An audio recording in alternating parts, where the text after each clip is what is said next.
अस्सलाम वालेकुम दोस्तों, इनसाइड भी मौजूद फकर में खुशामदीद। Islamabad high court bar association ने इस्लामाबाद हाई कोर्ट के 5 जजेस की सीनियरिटी के हवाले से सुप्रीम कोर्ट ऑफ पाकिस्तान में दायर दरखास्त की गैर मशरूत हमायत का ऐलान किया है। और यह खबर इस वजह से भी अहमियत के हामिल है कि वो 5 जज साहिबान जिन्होंने अपनी सीनियरिटी को सुप्रीम कोर्ट ऑफ पाकिस्तान में चैलेंज किया है, उनकी तरफ से दायर दरखास्त के अंदर इस बात का मुतालबा भी किया गया है कि इस्लामाबाद हाई कोर्ट के कायम मुकाम chief justice mister justice Sarfaraz Dogar साहब को काम से रोका भी जाए और उनको वापस उनके हाई कोर्ट में भेजा जाए और उन तबादले को मुकम्मल तौर पर रद्द करके काला दम करार दे दिया जाए, क्योंकि आइन के आर्टिकल 200 के तहत सदर ममलिकत को तबादले के गैर मामूली इख्तियारात हासिल नहीं है। इस हवाले से यह खबर क्योंकि पाकिस्तान में इस वक्त मौजूए बहस बन चुकी है, लिहाजा इसके ऊपर बहुत ही ज्यादा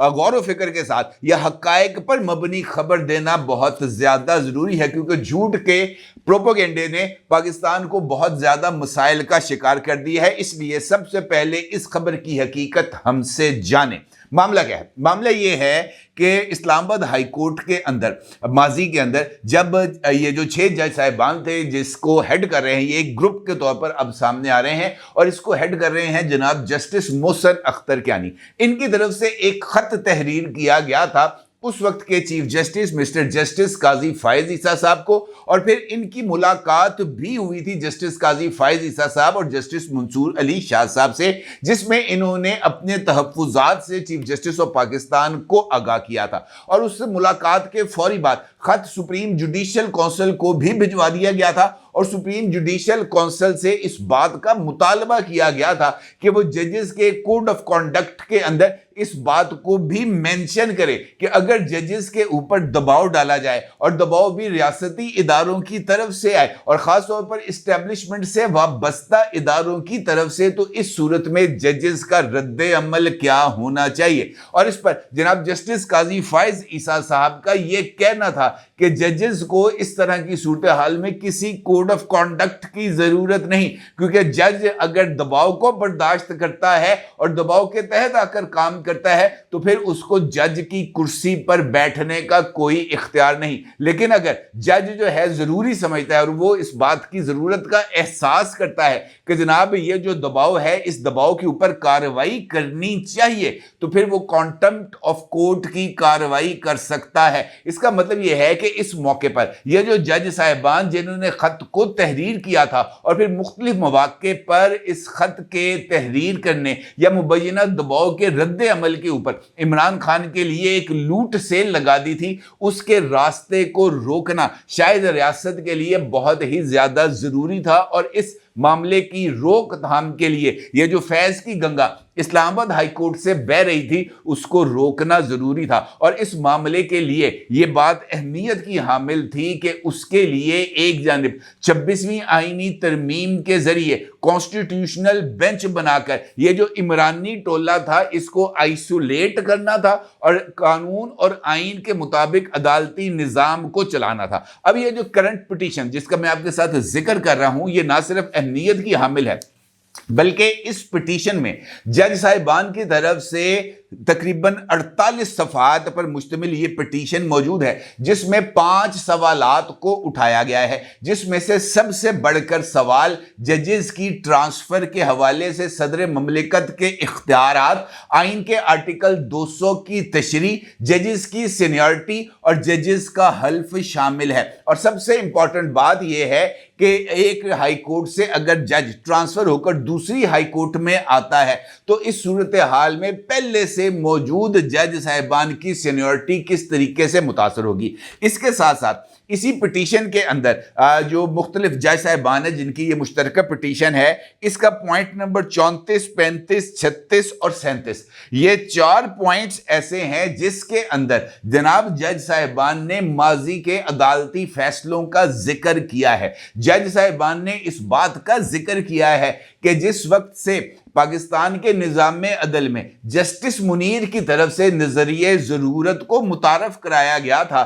وہ نظریہ ضرورت اس وقت بھی پاکستان کے عدالتی نظام میں موجود ہے، اور جسٹس منیر کی روح مختلف ججوں کے اندر حلول کرتی ہوئی نظر آ رہی ہے۔ اور اسی پٹیشن کے پوائنٹ نمبر 34 کے اندر ایک کارل مارکس کی سینگ کا ذکر کیا گیا ہے، اور جناب جج صاحبان اس سینگ کے بارے میں کہتے ہیں popular saying by Karl Marx goes like that history repeats itself twice، کہ تاریخ اپنے آپ کو دہراتی ہے، اور اس حوالے سے معروف سکولر کارل مارکس نے یہ جو ہے اس کو تحریر کیا تھا۔ فرسٹ ایز ٹریجڈی، یعنی پہلی مرتبہ ایک المیہ کے طور پر، سیکنڈ ایز فارس، ٹھیک ہے جی، but marks did not get an opportunity، کہ اس کے بعد مارکس کو کوئی جو ہے نا وہ موقع نہیں ملا to pine on what it would be called if a tragic history kept repeating itself. Tragedy playing on a loop would most probably qualify as a disaster۔ اور پھر وہ کہتے ہیں کہ کارل مارکس کو موقع نہیں ملا یہ دیکھنے کا کہ اگر تاریخ ایک دائرے کے اندر گھومتی رہے، ایک لوپ کے اندر چلتی رہے، تو کیا وہ ایک ڈیزاسٹر یعنی تباہی کے طور پر سامنے آتی ہے۔ اور یہ تاریخ کو بار بار دہرانا جس کا ذکر معزز جج صاحبان کر رہے ہیں، یہ عدالتوں کے اوپر ایگزیکٹو کے اختیارات کے معاملے کو لے کر، یعنی نظریہ ضرورت کے معاملے کو لے کر جج صاحبان کی طرف سے یہ نقطہ سامنے آ رہا ہے۔ اب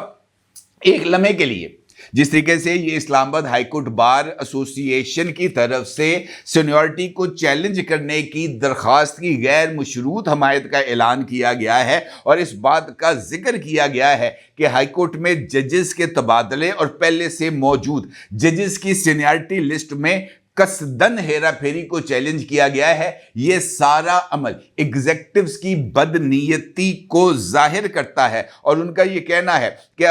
انتظامیہ کی مداخلت بالخصوص جسٹس سرفراز ڈوگر، جسٹس خادم حسین سومرو اور جسٹس محمد آصف کی اسلام آباد ہائی کورٹ میں ثوابدیدی تبادلے کی شدید مذمت کی جاتی ہے، اور ریاست علی آزاد کے مطابق یہ تبادلے بغیر کسی مناسب عمل یا لازمی تازہ حلف کے بغیر جان بوجھ کر ہائی کورٹ کی سینیورٹی اور انتظامی ڈھانچے کو تبدیل کرنے کے لیے ڈیزائن کیے گئے تھے، جس سے عدالتی خود مختاری اور سالمیت کو نقصان پہنچایا گیا۔ لیکن اس پر میرا ایک سوال ہے، اور یہ سوال میرا خیال ہے کہ پاکستان کے عدالتی نظام کو اس سوال کا جواب تاریخی طور پر بھی دینا چاہیے۔ ابھی حال ہی میں آئی ایم ایف کے ایک وفد نے پاکستان کا دورہ کیا تھا، اور پاکستان کا دورے کے دوران آئی ایم ایف کے اس ڈیلیگیشن نے بطور خاص حکومت سے درخواست کی تھی کہ انہیں پاکستان کے نظام انصاف کے حوالے سے چیف جسٹس آف پاکستان تک رسائی دی جائے، اور اس پر وزیر اعظم نے ایک خط تحریر کیا تھا اور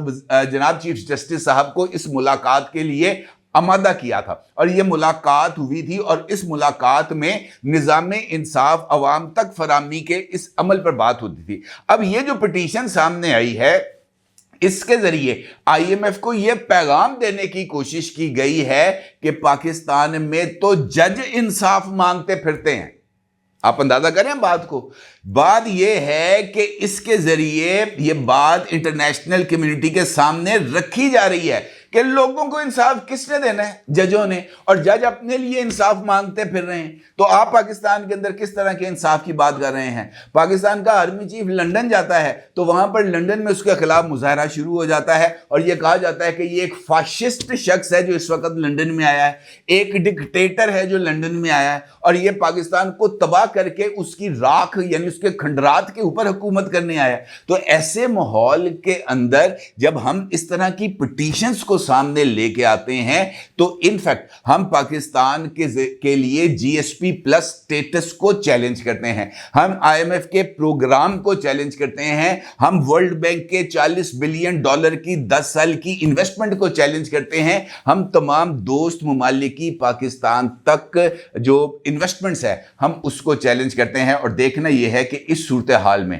پاکستان کی سپریم کورٹ اور خاص طور پر کانسٹیٹیوشنل بینچ ان تمام سوالات کا جواب کیسے دیتا ہے۔ اپنے ضرور اظہار کیجیے گا۔ آپ کو بہت شکریہ۔ اللہ حافظ۔